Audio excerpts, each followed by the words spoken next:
Welcome back, everybody, to Watcher of All Things. My name is Kiki, and this is my podcast where I talk movies, TV shows, and all things entertainment. And today, it is a good one. It is episode 66, where we are talking Ryan Coogler's new film, Sinners. Got to see it in IMAX last night, and it was a crazy experience. I cannot wait to dive into it today. It's been rough going for movies so far in 2025, but I feel like we are finally starting to hit a bit of a rhythm. Before we get to Sinners, I hope you are all doing well. What a week it has been. Happy Easter. It is, of course, Easter Monday when I am releasing this, when you might be listening to this right now. It was my 25th birthday this weekend, actually, so I feel a little bit old. But luckily, we had a very good movie that we get to talk about today, and I'm excited to talk about. It's also Star Wars Celebration. We got some Superman stuff for Superman Day and the Fantastic Four trailer. So, for the news section today, I am thinking we are going to break down all of because it is Friday morning, we're going to break down everything we got at Star Wars Celebration on Thursday night and Friday morning because there are some big projects that were announced. Then we are going to talk the Fantastic Four trailer, what I thought of it. Then we'll hop into the Superman Day footage that they put out for the movie because there's tons to talk about there. So you can enjoy the news section. Then timestamps if you only want to know the non-spoiler section for Sinners, because I keep it very non-spoilery, only really what's in the trailers. Not even, because trailer 2 for this film really does give a lot away, so you can pay attention to the timestamp so you don't have anything ruined for you, and of course what else I watched after that. But let's do this. Let's jump into the news. Alright, so we are starting with Star Wars Celebration. I'm not sure why it's now on the weekend of the 18th, 19th, 20th instead of May 4th, but Star Wars Celebration, Day 1, everything that we found out. We're going to start with Star Wars Starfighter. It is directed by Sean Levy, who did Free Guy, he did The Atom Project, and he just did Deadpool and Wolverine. Well, he has been brought on to do a Star Wars film. It's going to be starring Ryan Gosling. It is a standalone film that is set 5 years after Episode 9, features a new set of characters, and the story has, quote, so much heart and adventure. Starts filming this fall, coming out May 28th, 2027. That's a lot to unpack. First of all, Sean Levy, awful choice. I think he is the most tasteless, boring, mediocre director of recent memory. Deadpool and Wolverine, it was fun to watch once, but I have had no desire to go back to it. It barely has a plot or a story or anything to it. It is full-on fan service and just Ryan Reynolds and Hugh Jackman's charisma carrying the film. It has zero interesting directing, zero interesting writing. It is all just fan servicey moments, so that does worry me. Same with like a movie like Free Guy. I don't think there's anything special about that movie. It's once again just like different things that they stole from other properties, like, oh, it's Captain America's shield or a lightsaber or whatever. It's basically the Lego movie in live action. And Ryan Gosling leading is very strange. Like, he just did Barbie, he just did Free Guy, two movies that did extraordinarily well, you know, critically, at least. Maybe they didn't do the best box office, both of them, but like Barbie did at least. And he's doing Project Hail Mary right now, which is coming out this year. Apparently it looks phenomenal. People are already saying, oh my god, that's going to be up for Oscars or whatever. Maybe it's too early to tell, but weird career choice. I know he is a huge Star Wars fan, is what he said, and it was actually funny at the Star Wars Day celebration, his mom sent in a photo of his Star Wars sheets from when he was a kid. But no, I'm not excited for this project. Star Wars Starfighters as well. Is he going to be a pilot maybe? A standalone film set 5 years after, what is that, Rise of Skywalker? The Rise of Skywalker is the last Star Wars movie as well, right? We haven't actually had Star Wars in theaters for 5 years now? 6 years now. Oh my god, that was 2019. I'm getting old. That was pre-COVID though, so like time doesn't count in COVID, you know? I don't know. It's going to be cheesy. I think it is going to pull on fan service because that is what he does. He's going to find a way to include maybe some of the sequel characters or something like that. I don't know. Sean Levy, he just doesn't tell original stories. It's like he makes kind of like wholesome schlop films that don't really have a lot of storytelling drama or tension or proper structure. It's kind of just loosey-goosey. Ryan Gosling is one of my favorite actors. I'll watch anything he does. So like it is cool that he's in a Star Wars project, but it's kind of funny. Like it's just such a strange choice for him in his career to be like, yeah, whatever, I'll do Sean Levy's Star Wars project. You don't want to pick like maybe James Mangold's Star Wars project, which, speaking of, Charmin Obaid Chinoy's Rey film, James Mangold's prequel, and Taika Waititi's films are all still in the works, is what they said at the Star Wars Celebration. How far along each of them are is very unclear. I know Taika Waititi has been working on his for years. James Mangold was only announced like a year and a half or 2 years ago, and the Rey film has been in the works for a little while, as well as a new trilogy is coming from Simon Kinberg, which we knew about already. So I don't think there was tons of new projects announced other than the 3 that I'm going to talk about, one of them being Sean Levy's. Next up, The Mandalorian and Grogu. They actually showed a trailer, which leaked online. I watched it, and I don't know, it just looks like the TV show put to film instead. Like, visually it looks identical. They did show Din Djarin like clearing out this hallway of stormtroopers on a snow planet, which was, I don't know, at least that was good action. But it's such a weird thing to think back to season 1 of The Mandalorian. That show was just life-changing. It looked amazing. It felt like, wow, Star Wars can go in this whole new direction of things we can do, and it's amazing. And then it instantly became like, oh, Luke's in season 2, and then it tied into Ahsoka and all this other stuff, and it was like, oh, it doesn't feel that original anymore. It just feels like the big corporate entity milking something for all it's worth. And season 3, the quality just dropped off a cliff, like that episode with Lizzo and Jack Black and the Pirates one, and it just felt like it was so aimless in a way. Even season 2 is still pretty good, but not as good as season 1. I think season 1 was just extraordinary storytelling, but some big news stories, at least, about the Mandalorian and Grogu. Sigourney Weaver is in it. She's playing a pilot, which kind of blew my mind. She's actually in the trailer as well. Grogu tries to steal her food. They showed a first look at Jeremy Allen White as Rhoda, who is Jabba the Hutt's son. He has massive biceps and he's this gladiator type character. They did show like a sort of one-shot sequence of them going through an AT-AT, Grogu and Mando. Comes out May 26th, 2026, so that's next year, almost a year from now exactly. And isn't that the exact same date as one of the Avengers movies? Am I mistaken? Is it not like May 23rd, 2026 that Doomsday comes out? But the final project that they did announce was something I'm actually interested in. I will probably watch this. Star Wars Maul Shadow Lord, an animated show following Darth Maul navigating life before the events of Star Wars Rebels, including training a Padawan. I love Darth Maul. As bad as the Phantom Menace is, Darth Maul is such a cool character. I think animation in general is just a really good avenue for Star Wars because there's so much you can do and you can really make it just crazy and everything just translates super well to animation instead of this live action CGI slop that we've been getting recently on The Volume. Like, oh my god, I'm so sick of The Volume. But that sounds really cool. The logo looks really cool for Shadow Lord. So in general, I mean, 3 new things announced or at least shown, and we got like previews of them, and Ryan Gosling coming out for a Star Wars movie is pretty crazy. An animated Darth Maul show, I think that's a really good idea. The Mandalorian and Grogu is a terrible name. It's just boring. The show was called The Mandalorian, and they were like, what do we call the movie? The Mandalorian and Grogu. But let's move into the Fantastic Four trailer, which came out yesterday. The film is coming out July 25th. Apparently they did reshoots recently. I don't know how true that is, but look, my first impressions, very excited. 2 Marvel trailers in a row for Thunderbolts and Fantastic Four. Both of them look like real movies with actual effects and characters and people in places filming things and miniatures and actual tonal color changes and storytelling and visual storytelling. Like, what is going on? Are we about to get 2 good Marvel movies before 2 disastrous Avengers movies? It looks awesome. And they finally revealed the Silver Surfer. If you're one of those dumbasses online who's like, oh my god, I can't believe they gender swapped the Silver Surfer, you obviously don't know anything about comics because that is not the Silver Surfer. That is the Silver Surfer's wife, played by Julie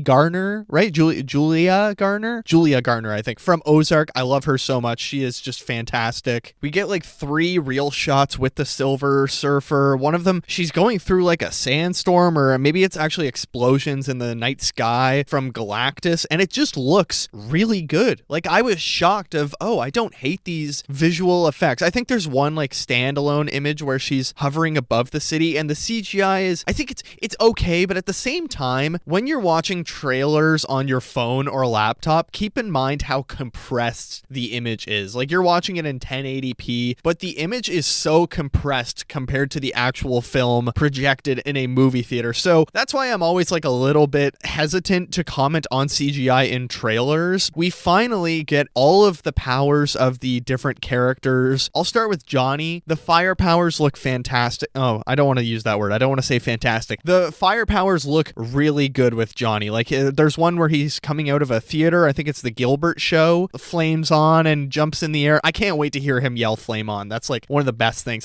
Guys, I don't know if you can tell, but I'm excited for the Fantastic Four. I'm shocked how excited I am for First Steps. Then we get Ben, the Thing. He's towing a ship through water and it just looks awesome. I actually really enjoy how much heart they're surrounding the Thing with. I think that's one of the best things they did in like the first two Fantastic Four movies, is really making Ben this kind of sad character, but it looks like even more in this one, he's going to have a lot of heart. Like, kids love him and he lifts that car in the trailer and you just know this planet's going to get ruined. Then Sue Storm, her powers look really good and it is confirmed that she's pregnant in this movie, so that's what the Silver Surfer wants. They want Franklin Reed. Then finally, we get Mr. Fantastic. We get to see his stretching powers and it looks amazing. It looks so good. And if you didn't know, they changed Miss Marvel's powers in the TV show because they wanted to save the stretchy powers for Mr. Fantastic in the Fantastic Four movie. And maybe it was worth the wait because this looks fantastic. I did it again. I fucking did it again. It looks so good. It's ironic that I actually do like using the word fantastic, but it looks so good. You see him like jumping through the air from rubble to rubble, stretching from rubble to rubble with Galactus in the background, stepping on a building. It looks awesome. And Galactus himself, you see him walk through the city. I think it all just looks really, really good. And I can't say enough positive things about the Fantastic Four. Maybe Vanessa Kirby's American accent isn't the strongest. You can tell there is very much a British person trying to do that, but I don't know. It looks really good and I'm very excited. I like the colors of everything and how the overall tonage looks like. It looks like a real movie like Thunderbolts. I'm just very excited to watch it in IMAX. Even the first trailer that plays in every IMAX screening I'm going to, that was good enough as it is, but this looks really fun. I think Pedro Pascal looks really good as Reed Richards too. But yeah, Fantastic Four, I'm going to call it now. It's going to be a good movie. I think it looks very promising and I think the effects are looking all very good, and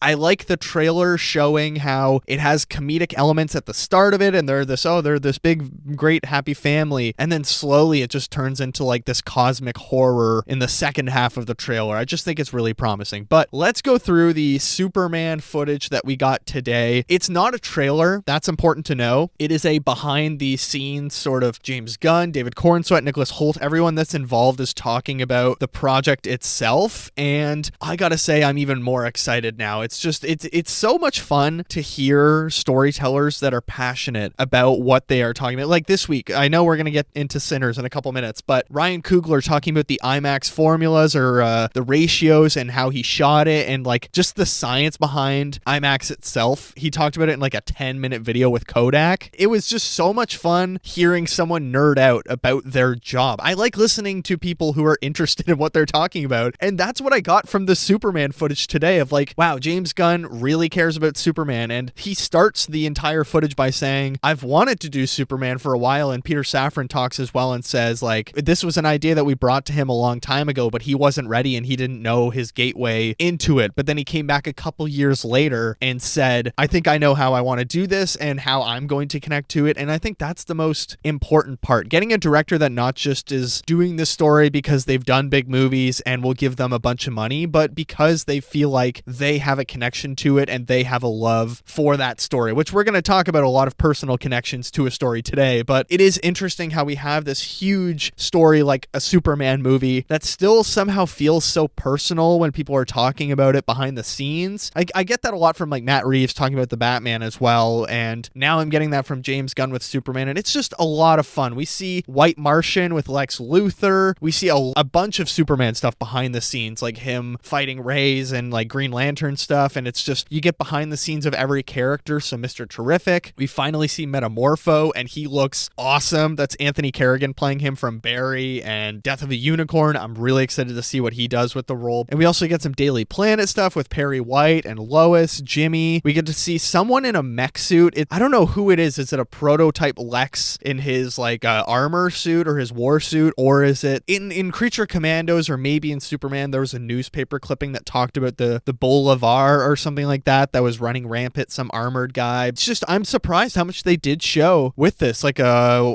white Martian. So we're going to get Martian Manhunter, no doubt. I wouldn't be surprised if he showed up in this film. I think Hawkgirl Isabel Merced looks really good as Hawkgirl. So many practical things that they are doing, and there's a real, like, yes, they're shooting on sound stages and something like that, but you look at the filming of this versus like Avengers Endgame and all of the Russo brothers, and I don't want to just use the Superman trailer to bash on Marvel, but I will bash on the Russo brothers, because you look at the comparison. Everyone is in costume and there's real tangible things in front of them and ships and sets in the Superman trailer, which I just love that. And I didn't even talk about the Fantastic Four suits. Those look great as well. People are complaining Reed Richards doesn't have the white collar and he's the only one that doesn't. I think it's good because it separates him as a leader, but the Superman suits as well look really good and just textured, and the Superman suit keeps growing on me, him specifically. I think we are going to have a great summer of movies. Sinners, we're going to talk about today, is a great start to the spring. We have movies like The Accountant 2, Thunderbolts, Mission Impossible, The Final Reckoning. Oh my God. And then like Superman and Fantastic Four, I think just look really wonderful. There's a lot of good stuff that's coming for the rest of the year, even if it has been a slow start to the year. But look, let's not beat around the bush. We got a big movie to talk about today, a movie that I'm already seeing again. Actually, on the day this comes out, I will be seeing it again in IMAX. I can't remember the last time I bought a ticket for a movie right after watching it. I was like, well, I'm going to see that again. And as I was walking out, I bought a ticket for Monday. I almost bought a ticket for the next showing, actually, at like an hour after the first movie finished. But should we do this? Should we jump into Sinners? Remember, non-spoilers, then spoilers, timestamps below. But let's do this. Let's talk Ryan Coogler's Sinners.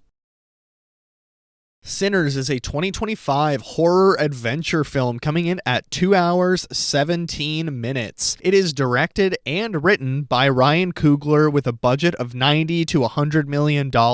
Reviews, it is getting wide appraisal today. I have a lot of praise that I'm going to give it today. This is like one of those movies that is just so universally beloved, and it's so much fun to see how many people are enjoying it. On all social media platforms, it's just been wide universal praise. 97% on Rotten Tomatoes with a 96% audience score, 8.1 on IMDb, 85% on Metacritic, 4.2 on Letterboxd average with a 4.5 star mode rating, just barely beating out 5 stars and 4 stars. So extremely high praise across the board. The synopsis for Sinners: trying to leave their troubled lives behind, twin brothers return to their hometown to start again, only to discover that an even greater evil is waiting to welcome them back. The film stars Michael B. Jordan as Smoke/Stack. He is playing twins. Miles Caton making his acting debut as Sammy. Haley Steinfeld as Mary. Wunmi Mosaku as Annie. Jack O'Connell as Remick. Delroy Lindo as Delta Slim. Omar Benson Miller as Cornbread. Jamie Lawson as Pearline. Lee Jun Lee as Grace Chow. Lola Kirk as Joan. Yao as Bo Chow. Peter Dremenis as Bert. And a whole bunch of others. It's a really great cast. But Sinners, let's hop into my initial thoughts. This movie rocked. It was so much fun. It was so damn entertaining. Good stuff. And is it great? Like, is it exceptional? Is it one of the best things I've ever seen? Not yet. I think I need a second viewing to nail down some of the issues I'm going to walk you through I have with it, but it's one of the best IMAX experiences I've had. But still, let's talk about the performances. Michael B. Jordan as our titular Sinners, the two twins, Smoke and Stack. He's really good in this. There were a couple moments where I couldn't tell the personalities of the two twins apart. Like, I just felt like maybe the directing and splicing between them, specifically because it's not like a Mickey 17 and Mickey 18 situation or Alto Nights where the people, you know, they have numbers on them or they look completely different. There were a couple moments where it was in like a dark room and I got a little bit lost of like, wait, which one's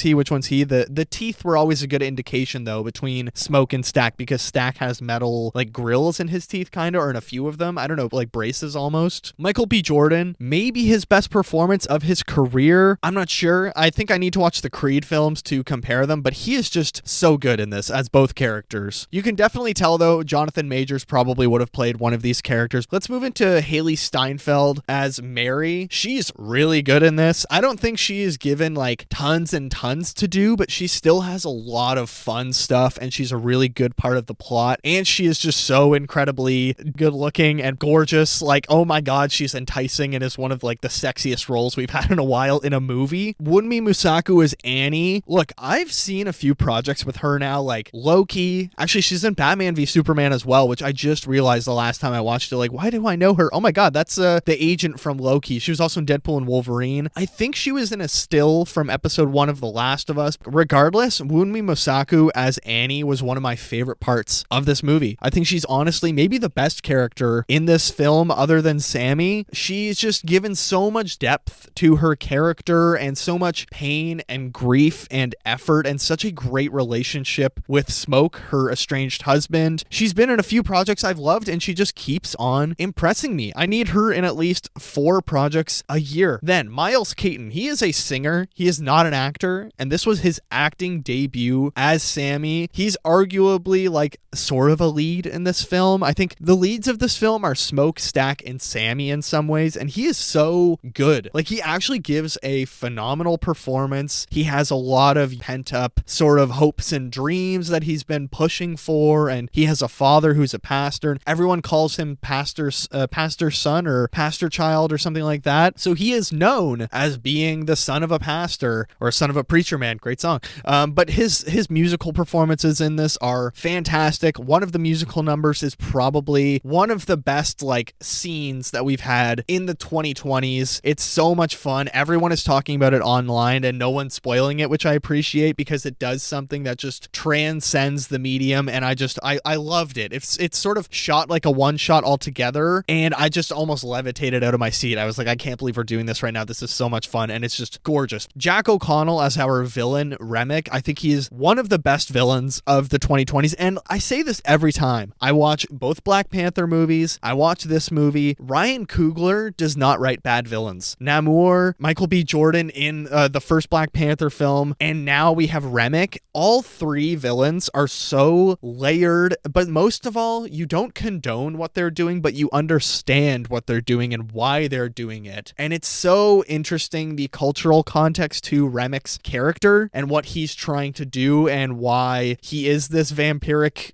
devil villain type thing. Jack O'Connell's performance brings the page to the screen, and he's so good in this. But let's get to the story, because this is an incredibly fantastic, original, personal story. It really does feel like Ryan Coogler's maybe sharing like a personal family history, but at the same time, it could just be a cultural history that he's trying to bring to the screen of understanding the historical contexts, which we're going to run through in a second, because I think there is so many great historical threads and contexts that are on screen here and are playing out with our themes that I loved. Like, I talked about Black Panther Wakanda Forever, how culturally rich it feels with Namor and all of his underwater people and that civilization. Well, like, this film is like that on steroids, because it felt like a huge history lesson. It just feels so rich and lived in, and it's trying to explain and let us into this world, which I just absolutely loved. And I love learning about other historical experiences, and that's why I studied history. I like understanding people. And it's important to remember, this is a Warner Brothers film. Like, this is a huge, big budget studio project, and yet it feels like this really personal, intimate story, which I just appreciate, and I thank Ryan Coogler for sharing all of this. Like, it talks about our parents and our relationship to them and how our fathers treat us and how that passes on and informs our decisions in the world. Or there's a few historical contexts. Let's talk about them. This is a story taking place in Jim Crow, Mississippi. 1930s, the U.S. is slipping into the Depression, but the Jim Crow laws, pretty much slavery in some ways is still legal, and you have racial segregation is law in the South in many states. That is the battleground for our story, and how everyone is living disenfranchised and they are still working in cotton fields, and we have sharecropping, and it's just so interesting to see so many historical things playing out in one story at once. And I think the 1930s specifically in the South are a really interesting thing to study, because you have Jim Crow, because you just had World War I. The 1930s, you have the Great Depression, of course, but then Smoke and Stack are actually U.S. war veterans that fought in the Great War. There's a whole generation of men trying to deal with what they witnessed and what they experienced overseas, and that was a very noble fight that they had to go through. Also, after the war, they lived in Chicago. If you don't know, the North was promised as this, racial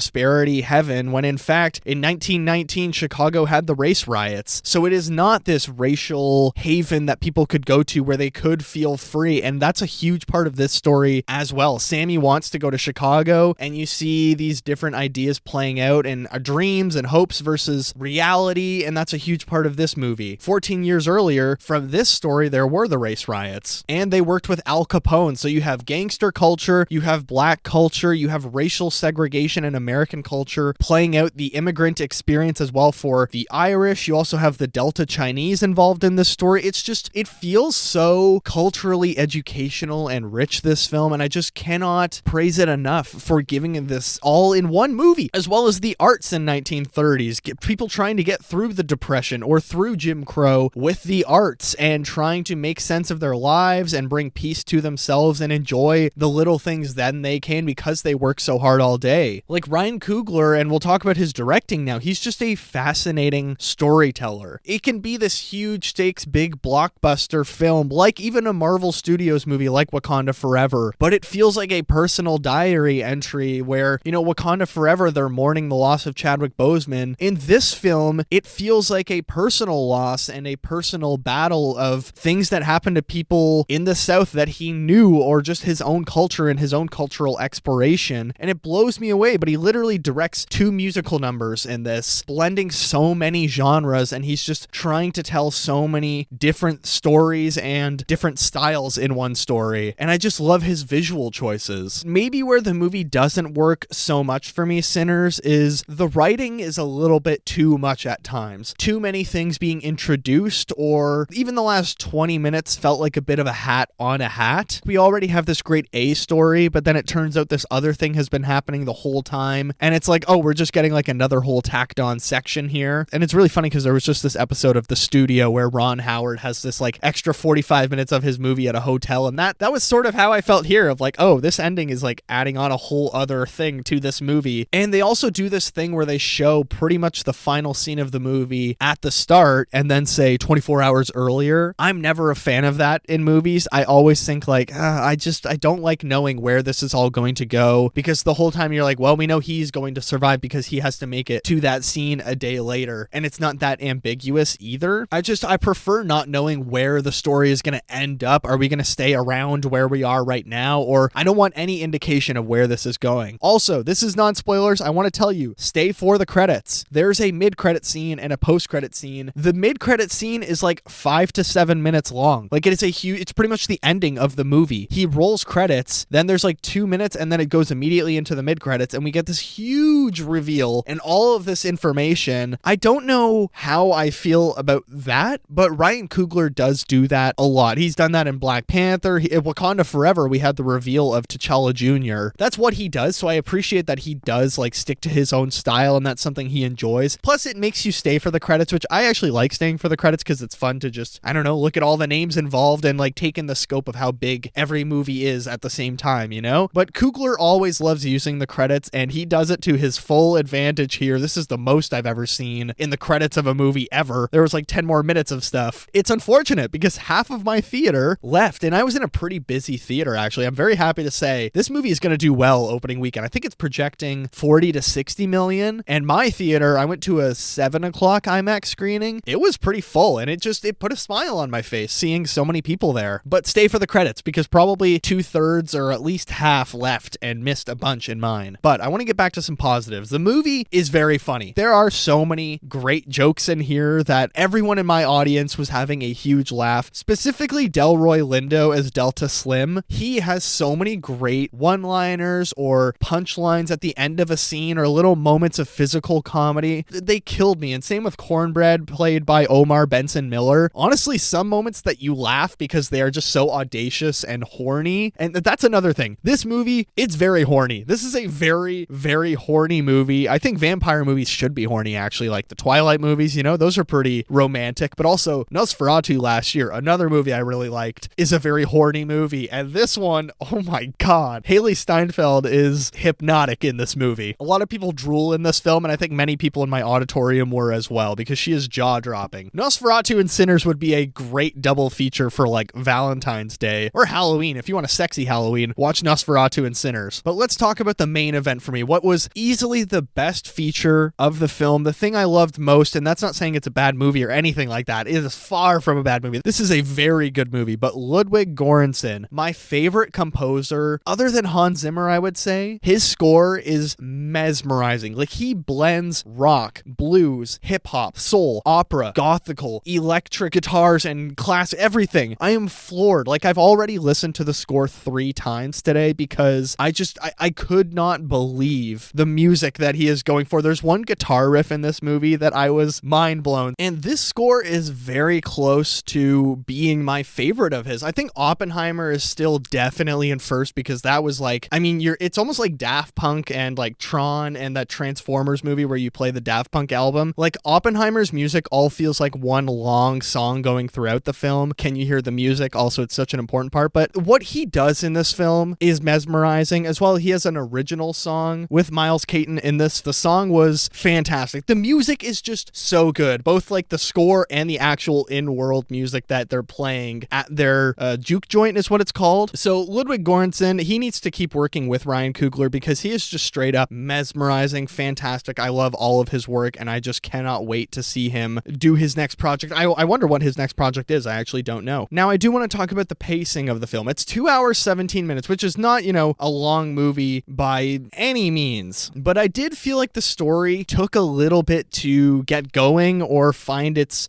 rhythm. I still really enjoyed the opening section, but until we get to like the first vampire incident or like reveal of the film, I was sort of like, okay, yeah, we're getting going, specifically because it starts with the end of the film. So I did feel like there was a little bit of rhythmic disruption. We're sort of bouncing place to place as the brothers come back to town, and I don't know, it's just I was ready for a big swing, and sometimes it can subvert your expectations when a movie really makes you wait for the big swings, but I would say the big swings were worth waiting for with this film because they are ginormous swings. They are swinging for space in this film. And the marketing, because if you haven't seen the trailers yet, do not watch them. I am begging you, go see this movie without watching the trailers. Just know it's a horny vampire southern flick, and that's all the great info you need to know. I've seen trailer 1 and trailer 2. Trailer 2 specifically, they've been playing in theaters for probably 3 months now, and it shows every section of the film, including some of the biggest twists. I probably would have given the movie a higher score had I not known these things going in, because my mind would have been a little bit more blown. So I almost wish I just never had to watch trailers, but that's the thing about going to the movies so often. It's hard to avoid them, and I'm not going to put my headphones in and like go on my phone during the trailers because I like watching the trailers, but it is annoying when movies just reveal so much in their trailers. All right, couple more things before we get to 2 stars and a wish. The visuals. This movie was shot in like full-on IMAX cameras, and if you don't know, this is what Wikipedia said on the production. It was shot by Autumn Durald Arkapaw, who had previously worked with Coogler in the Marvel Cinematic Universe. It was shot on 65mm film using a combination of IMAX 15 perf 70mm and Ultra Panavision 70mm cameras. Thus, scenes alternate between 1.431 ratio and 2.761 aspect ratio. So the aspect ratio differences are crazy in this film, like so different. And even I'm in a standard IMAX screening, but the movie is so tall and there is so much to take in. It's like The Brutalist, how we talked about in The Brutalist, that there's so much on screen and it's gorgeous. This is one of the best looking movies probably in the last 20 years, I would say. Maybe around 30 to 40% of the movie, maybe less, maybe like 20 to 30% is in the 2.761 ratio, and it uses every millimeter of the frame as storytelling. There is nothing going to waste. The story does have too much stuff in it, I think, but they are not wasting anything visually. It's one of the most textured films, I would say. Like, I wish I could just pause every frame of this movie and just look at it like a piece of art, that it's just so gorgeous. Like, there's this one scene where they're at a train station, there's smoke everywhere, there's people walking around, and it's just so much fun to look at the focus on different people's faces and how everyone is blocked and the colors all blending together. And there's an action sequence in this where it goes from the narrow ratio to the wide ratio. I was just getting goosebumps when that happened. It's amazing. I wish I could see it in 70mm. I would pay so much money to see it in that, but unfortunately we only have one nearby me and it's in Toronto, so that's a 5-hour drive or 4-hour drive just to go there. Maybe one day. I think that's a bucket list thing. But it feels like every frame has so much to say in this movie, and I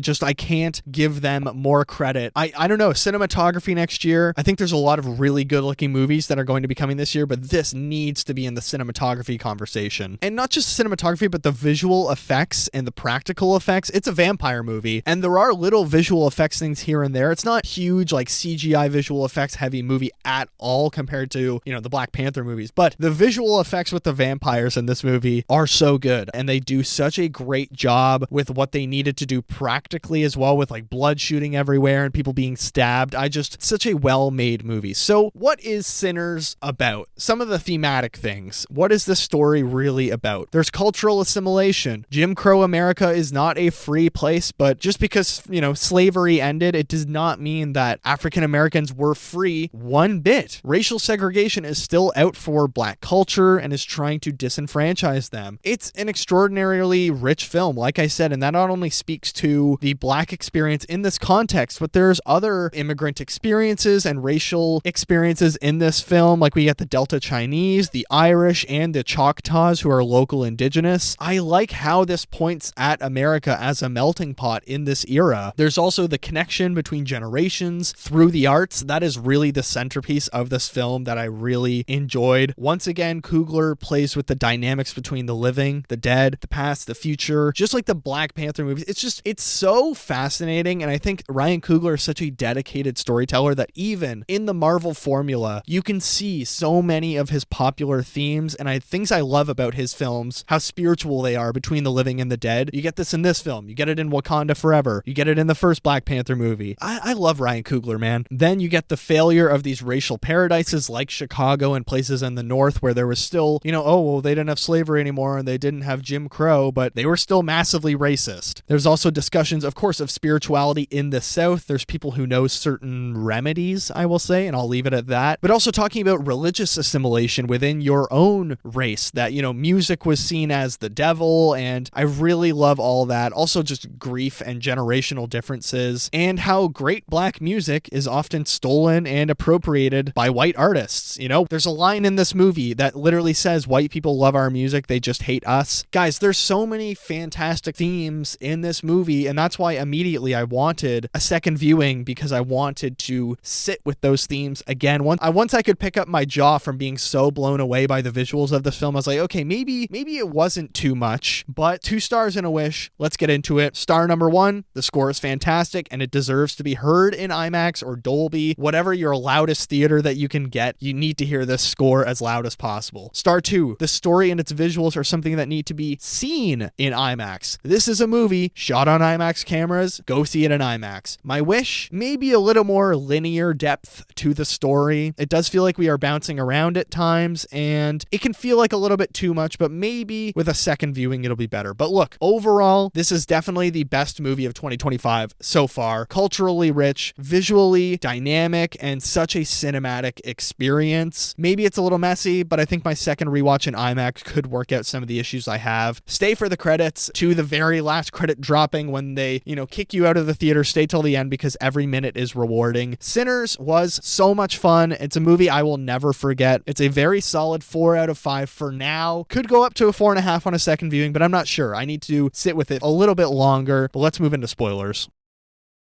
All right, spoilers for Sinners. I had a little chocolate egg break because, yes, I am turning 25 tomorrow, but my mother is still hiding chocolate eggs every Easter for me. Dear God. But musical numbers. There's 2, main ones I want to talk about. The sequence everyone's talking about that's a one-shot is like a time-traveling musical song that Sammy sings where you can see the past generations of musicians and future generations of Black musicians and artists. So you have, hip-hop, rock, you have the blues that he's playing right then and there, you have the West Africans, and then you have all the way to the future. But also at the same time, you have the Chinese that are in there as well, because you have the Delta Chinese couple. The Delta Chinese are basically a small community, like a small Chinese community living in Mississippi. So I really like their inclusion as well, because I was like, oh yeah, this is a very racially diverse area. But that time travel sequence where it's like a one shot going throughout the room, everyone dancing, and you're seeing all of these different people from different times, and it's such a spiritual spiritual element because Sammy has the power to connect the living and the dead and the future and the present with his music, which once again, just like Black Panther, Ryan Coogler loves giving like a little preamble at the start of his films of once upon a time there was, like in Black Panther and Wakanda Forever. And I really love that. I love when we get a little bit of a story before a movie, you know? Then we have a vampire Irish jig where Remick is doing with all of everyone that he's turned into vampires. They're all doing an Irish jig together. So it's really interesting how you're not only getting the black culture of the time, but you're sort of seeing the Irish immigrant experience at the same time. And Remick is like this alternate community or this alternate ethnicity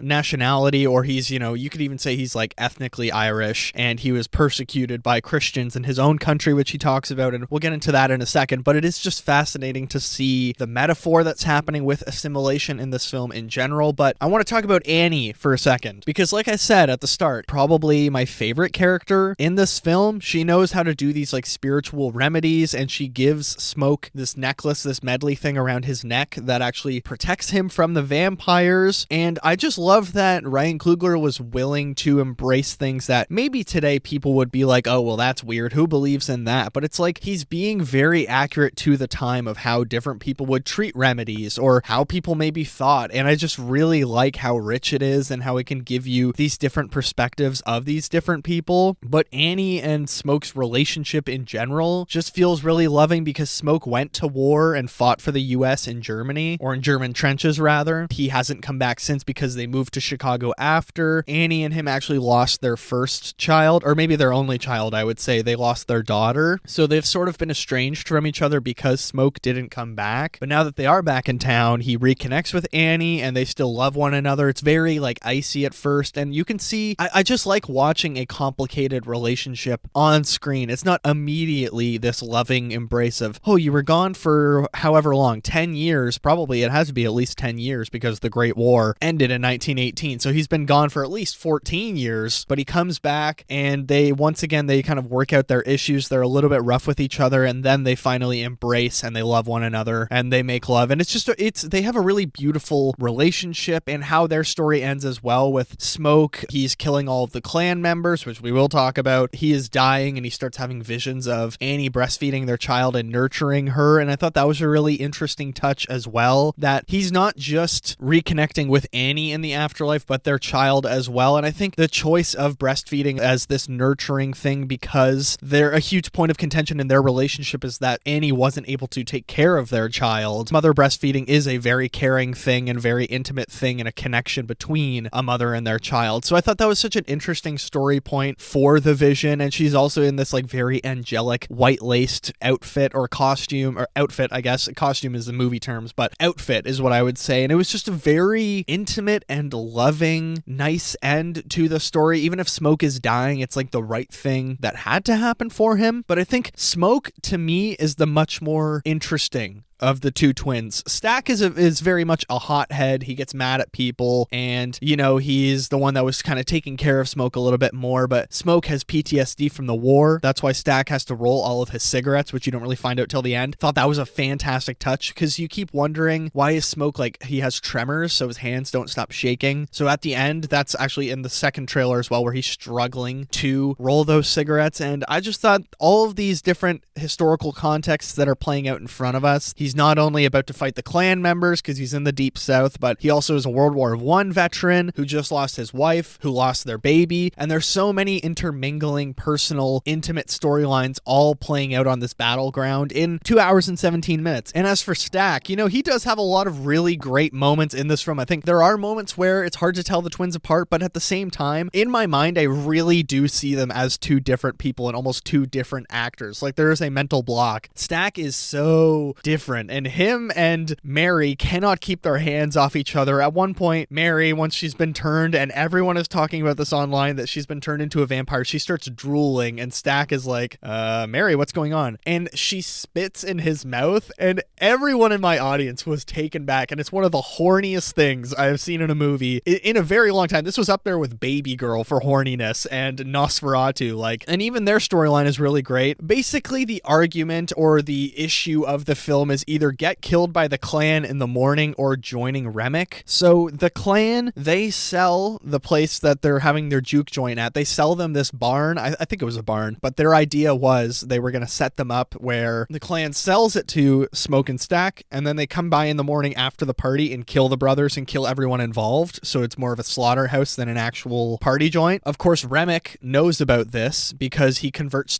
one clan member and his wife into vampires. And I thought it's an interesting choice to have the entire KKK storyline from a writing perspective or an ideas and themes perspective. It's interesting because you either have get killed for your racial identity or join Remick and give up your own culture and your own racial identity to assimilate and be like an Irishman like him, or a cult member almost like him, where he's no longer religious and he's this, hive mind type thinking of white supremacy, sort of. He's this other branch of it, but I don't think he's not actually racially motivated in this film. More just cult and like quote unquote freedom, let me bite you and you'll be set free forever, when you're not. You're actually just under the sort of mind control of Remick at the same time. So it's either you're damned if you do, you're damned if you don't. You get killed by the clan for celebrating and enjoying your racial identity, or you give it up for quote unquote freedom. So I think that's a good idea thematically, but the way it's executed in the film, it did feel like the clan storyline was very much the hat on the hat that I spoke about, where the last 20 minutes I was like, oh, when he's firing all the guns in the trailer, that's for the clan. It's not vampire hunting, which I was excited that was going to be for vampire hunting, but obviously it's in daylight, so it couldn't be. All right, but let's talk about Sammy and Remick. And like Sammy, Miles Caton is so good as Sammy, but he's the one that Remick wants because his music transcends like the spirits and transcends the afterlife, and Remick is the devil, and his father keeps telling him, you keep dancing with the devil, you're going to bring it home, and that's what this movie is. Even Remick has been a victim of Christianity back home in Ireland with, Protestants or whatever it was, and he's lived on for years, of course, and he probably, like Nosferatu, he sailed on the water. So he and Sammy actually have a little moment of commonality at the end with religious persecution, because he starts reciting a prayer, the Lord's Prayer, at the end of the film, in the big third act swing when they're vampire hunting and fighting Remick. And I thought it was a really interesting moment that at the highest point of tension, we see how much they have in common, that Remick no longer subscribes to any religious beliefs because he has been religiously persecuted for being Irish or being Protestant or Catholic, whatever it was. And Sammy, his father and everyone wants him to stop playing music because it is seen as connecting to the devil, and the arts are the devil, or whatever. Blues music is the devil. So I thought that was just a really great touch in that moment. But let's jump into the mid-credits and the post-credit scenes, because the mid-credit scene reveal that Stack and Mary ran away, they survived, they made a deal with Smoke that we won't touch Sammy, we'll let him live out his life if you let us go. So there's this whole other ending and context to the film. Like I said, a 5 to 7 minute scene where you learn so much, and so much is revealed about what actually happened on that day. The post-credit scenes is Sammy playing a song. I can't remember what song it is, but that was really nice. I like that by itself. He's playing the guitar in the church, and we actually find out the guitar is their dad's guitar as well. That's why they wanted him to throw it away when they were done. They tell him, oh, that guitar is like this famous musician that we knew in Chicago, but their father, who actually beat them and Smoke murdered when they were children, or Stack murdered when they were children. One of them murdered him and the other got knocked out by him, so they have a history with their father, and that's where the grieving and the generational things come into the story. But it is interesting the role that the guitar and music and promises of living an artist life play into this movie. And that mid-credit scene is just such a huge reveal with so much information. I was kind of floored by how much info we were getting, but I watched Wakanda Forever like 3 weeks ago, where there's this whole other reveal in the credits, and I expect that in a Marvel movie. In this movie, I was like, holy shit, we're getting so much here. I sort of wish they put it on the end of the movie. I think it would have been a good ending, but I'm not complaining because I thought it still tied up the storyline, and we get a great moment where Sammy says to Smoke, like, even with the hell that happened that night that I wake up to screaming and terrified that I'm back in that moment, that was still the best day of my life that I had ever had up to that night. Stack says, me too. That was the last time I saw my brother and the last time I saw the sun. And it's such a beautiful moment between them that even the worst night of your life can be right after the best day of your life, or like, I don't know, cross section of awful and good that I really liked. Guys, this movie, it rocks. Sinners is just so good. I can't wait to see it a second time, and maybe I'll have a deeper understanding of things that I can pick up on, or some of my story issues and writing issues might be resolved. Who knows? When I saw Anora, gave it 4 stars the first time. Every time I've seen it since, it's gotten better and better, and I think it's one of like the best winners we've had in a few years now. Sometimes you watch a movie and at first your expectations are subverted and you're not sure if you're disappointed or not, but I'll let you know how I feel next week. But let's move into what else I watched. All right, what else I watched? I have 1 book, 4 movies, and several TV shows to talk about. Let's talk about the book, Batman and the Mad Monk. It is Matt Wagner's volume 2 of the 2-part series Dark Moon Rising. It's sort of a like follow-on from Batman Year 1, because they do talk about the events of Batman Year 1, so it is following on from them. It looks like the same art style and everything like that, but I love it so much. I raved all about it in my social media reviews, which you can find linked below. If you go on my socials every Sunday, I review a comic book, but I really enjoyed every chapter direction that they're taking and how many inspirations it feels like it's pulling from, not just from Year 1, which is my favorite Batman story, but I really liked how close it feels to the Arkham games, to Batman the animated series, the Batman versus Dracula animated film. I love the simplicity of his suit and how he's only been Batman for a few years and he's still learning a lot, but I also think there's this like thematic thing where it never struggles to balance Batman fighting mob bosses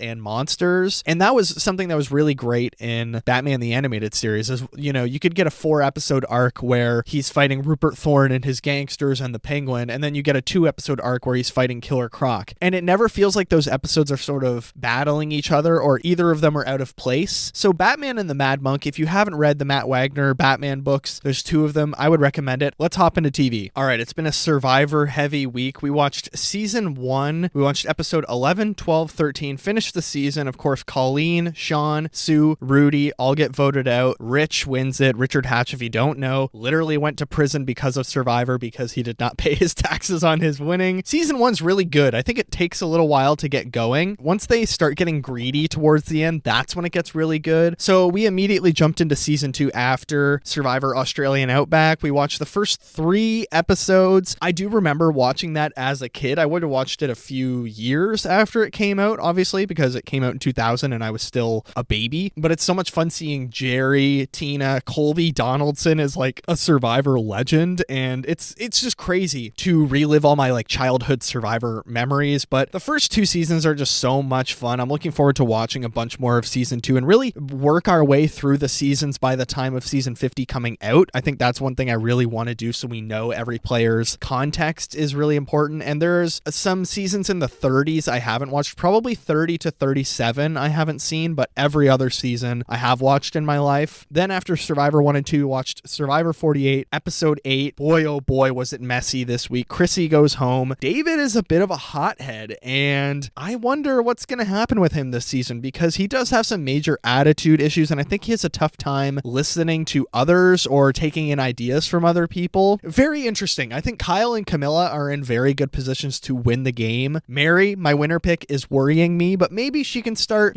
kicking out the strong people from the bottom of the strong 6, which is such a stupid alliance. Now let's get into some non-reality TV. We had like 5 good shows this week, starting with The Last of Us, season 2, episode 1. Oh my dear God, this show is so good. I love The Last of Us so much. Bella Ramsey is so good. So good. Pedro Pascal is awesome. Catherine O'Hara is a great new inclusion. It's so deep and like meaningful and emotional. I've never even played the games. I just know how they end up going. So the show is just such fun material to watch play out, and I love apocalyptic stuff in general, so it's really cool seeing these civilizations move on. But also the introduction of Abby this week was fantastic, and this Sunday is going to be a very emotional episode. I think a lot of people aren't going to know what's going to happen.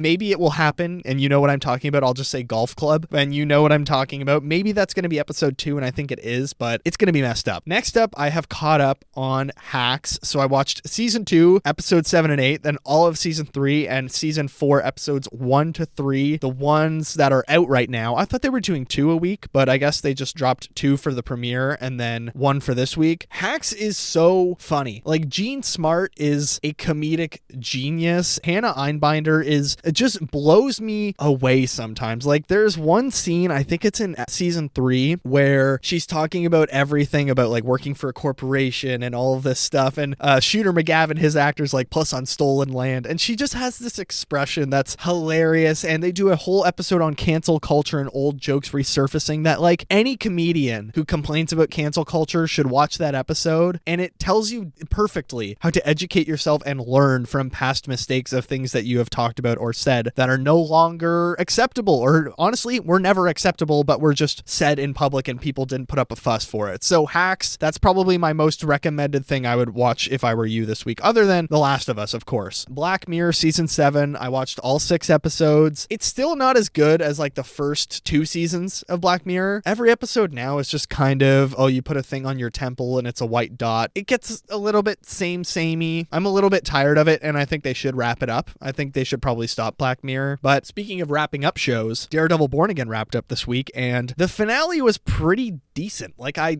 liked where they ended the show. You can definitely tell there's parts of like 2 different competing artistic visions, and one of them was scrapped and they just kept a few things. There was a big consistency problem throughout the season, but I think it's probably one of the better Disney Plus shows we've gotten from Marvel, so I liked it, and Charlie Cox is fantastic as Daredevil. And finally for TV, episode 4 of The Studio, with our 2 competing producers fighting over Matt's attention. The Studio is just so funny, and actually this week we got a trailer for Platonic season 2, which I put in my Friday recommended 5. If you don't know, on my social medias, every Friday I put up 5 things that you should watch this weekend, and Platonic was a really fun show with Seth Rogen and Rose Byrne that came out a couple years ago. They're doing a season 2. Seth Rogen's great, dude. He's just so good in The Studio, and I know some people can't watch it because it's like too personal because they work in Hollywood. I could understand that, but it's so fun to see how true it is to everything that's happening in Hollywood right now. Couldn't recommend it enough. If you haven't watched it, you have 4 episodes you can binge now. Go enjoy it, but let's move into movies. All right, this week I watched 4 movies, and one of them was an old movie. 3 of them were new releases, starting with Girl Interrupted from 1999. I did not know this was a James Mangold movie. I only knew that Angelina Jolie won the Oscar for it. It's a great movie. It was kind of right up my alley. I love like Psych Ward, sort of creepy Alice in Wonderland type things, and Winona Ryder, that she can't tell the difference between like flashbacks, reality, and she is in fact mentally unhealthy and she has to come to terms with that. It has really great performances from everyone, and I think it also just highlights a bigger issue that we have with mental health in general and how we have changed over the years, but we still treat women as, oh, they're crazy because they're reacting over something, or how we treat mental health victims and patients as well. It's super well directed. There's one shot in the film where Angelina Jolie's character is in like a sealed off cell that only has the little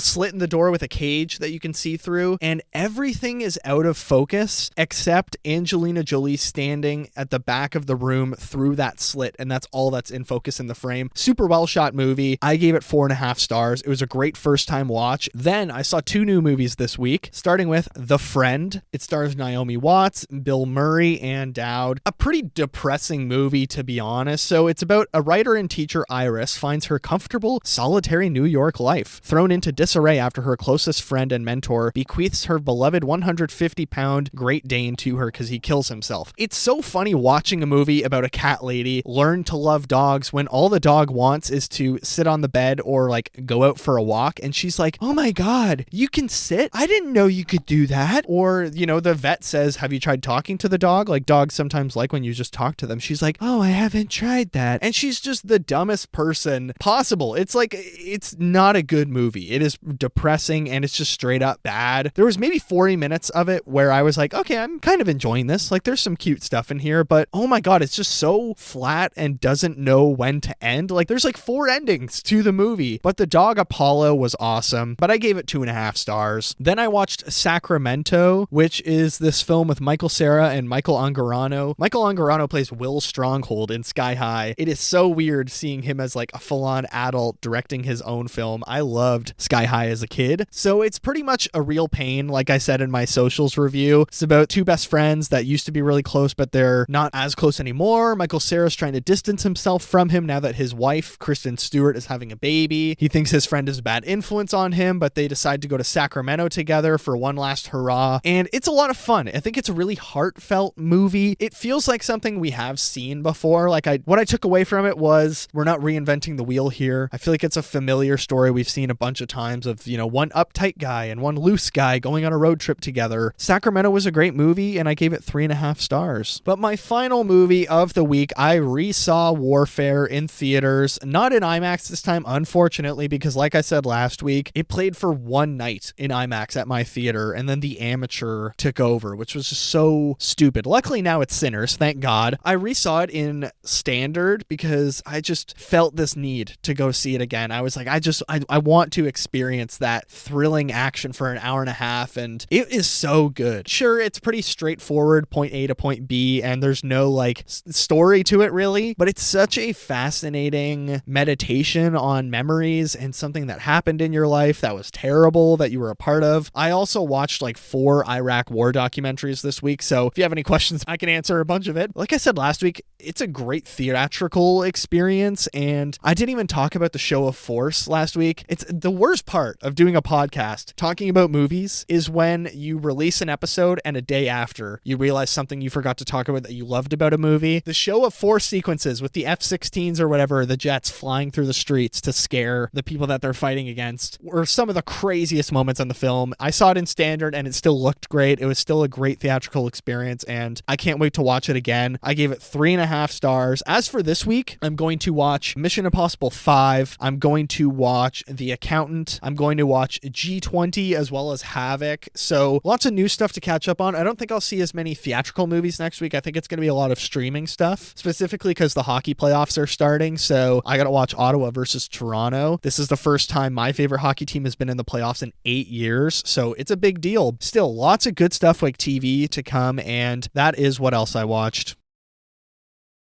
And in fact, I think that's going to do it for episode 66, Sinners. A wonderful, wonderful movie. So good. I can't wait to watch it again on Monday in IMAX. Happy Easter, everyone. As always, please rate and review the show 5 stars on all of our streaming platforms. Wherever you get your good podcasts like Watcher of All Things, whether it's Spotify, Apple Podcasts, Amazon Music, Acast. We are, of course, an Acast-produced show. If you were on the YouTube channel where we hit 250 subs last week, very exciting.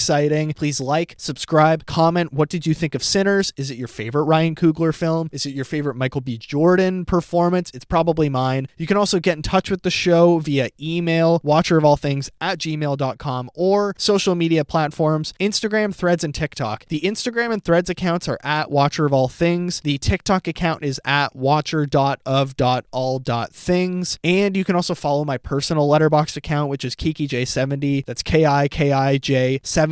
Follow me on there. Drop a comment under one of my reviews that you found me through the show, and I will follow you back. Let's build a little community. Next week, The Accountant 2. Looks like a lot of fun with Ben Affleck and Jon Bernthal. I'm very much looking forward to that. But for now, thank you all so much for listening. Thank you all so much for the love. Happy Easter. Enjoy your long weekend. Spring is here, guys. Look forward to the warm weather. Take care of yourselves, and I will see you in the next one.